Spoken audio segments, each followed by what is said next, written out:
been nearly 2 weeks since Michael Cohen's testimony, and it already may have triggered new investigations. As we told you here last night, the New York Times first reported that the New York State Attorney General subpoenaed Deutsche Bank and Investors Bank for financing records related to Trump Organization projects and another loan Trump sought to buy.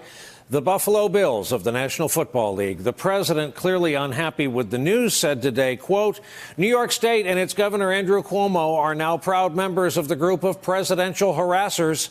No wonder people are fleeing the state in record numbers. The witch hunt continues. Last month, Cohen testified about financial statements, you'll recall, Trump gave to Deutsche Bank. I am giving to the committee today 3 years of Mr. Trump's personal financial statements from 2011, 2012, and 2013, which he gave to Deutsche Bank to inquire about a loan to buy the Buffalo Bills and to Forbes. It was my experience that Mr. Trump inflated his total assets when it served his purposes, such as trying to be listed amongst the wealthiest people in Forbes, and deflated his assets to reduce his real estate taxes.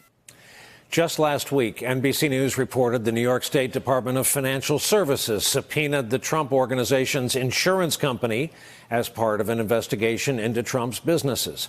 Our reporting followed this exchange between Cohen and Congresswoman Alexandria Ocasio-Cortez.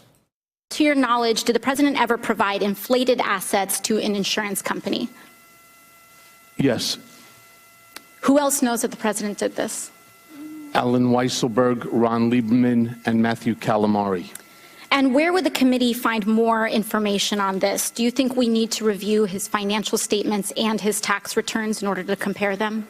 Yes, and you'd find it at the Trump org. Well, with us tonight to talk about it, David Fahrenthold, Pulitzer Prize-winning Washington Post reporter who happens to cover the president's businesses and conflicts of interest. He is very busy generally and has been reporting on the New York AG's new investigation specifically today. And Jeremy Bash, former chief of staff at the CIA and Pentagon, and importantly, former chief counsel to House Intel. Gentlemen, welcome to you both. David, a very basic question. Tell us about this New York investigation, and folks may want to know, how is it that there were investigations heretofore unknown and unopened that waited for the Cohen testimony to be triggered? Well, the interesting thing about Cohen was that he's given investigators sort of a concrete, specific thing to look for. There had been questions, sort of generalized questions, about Trump's relationship with his insurers and Trump's relationship with Deutsche Bank before. What Cohen has done is given them something concrete. These financial statements, written down documents that, according to Cohen, inflated Trump's assets and gave him the benefits of getting a loan that maybe he didn't deserve or getting insurance premiums that were lower than he deserved. So that's a specific thing to look into. And I think that has allowed these investigators to narrow their focus, but it also gives them a reason to ask for something. So given that specific focus that Cohen gave them, they seem to have really leapt pretty quickly into investigations of both Trump's lenders and his insurers. Jeremy Bash, if you had presented Donald Trump at the start of his presidency with a list of, let's call it, 99 potential problems, number 99 might have been his attempt to buy the Buffalo Bills. And yet we see, because of the nature of this case, state versus federal and the power of state investigations, this one could rise to take its place among the best known investigations of this president and presidency thus far. Yeah, I think we're looking at just the tip of the iceberg, Brian, because, of course, for a real estate developer, filling out financial forms and asking for loans from banks is kind of what you do every Monday through Friday. So there are probably tens, dozens, maybe scores of such documents that the Trump Organization filled out during the relevant time frame. I think what happened was that Michael Cohen kind of kept hard copies of 3 particular documents because they were related to the Bills opportunity, but they were from just 3 years.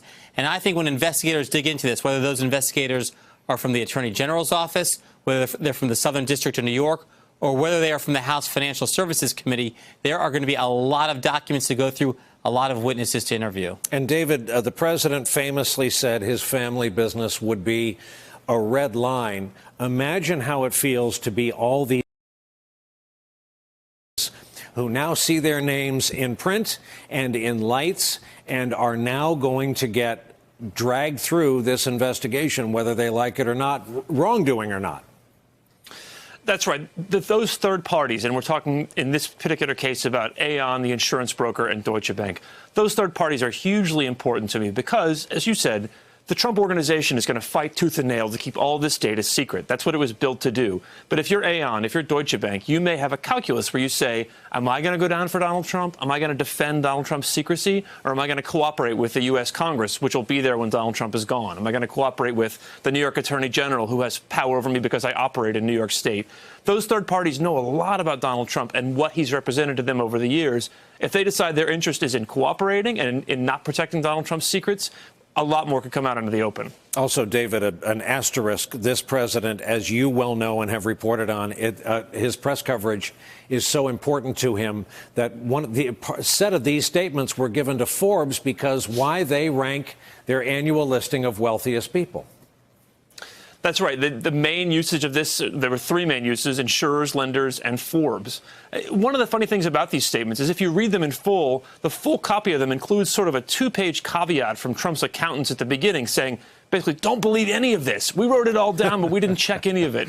And so if that came with the statement, you might read it and maybe be less inclined to believe it. The question is how much of that caveat Trump showed to all these people he was trying to impress. And, Jeremy, going back to your experience on the Hill in House Intel Committee, do they have virtually unfettered ability to go after and ask questions of whatever third parties they decide on?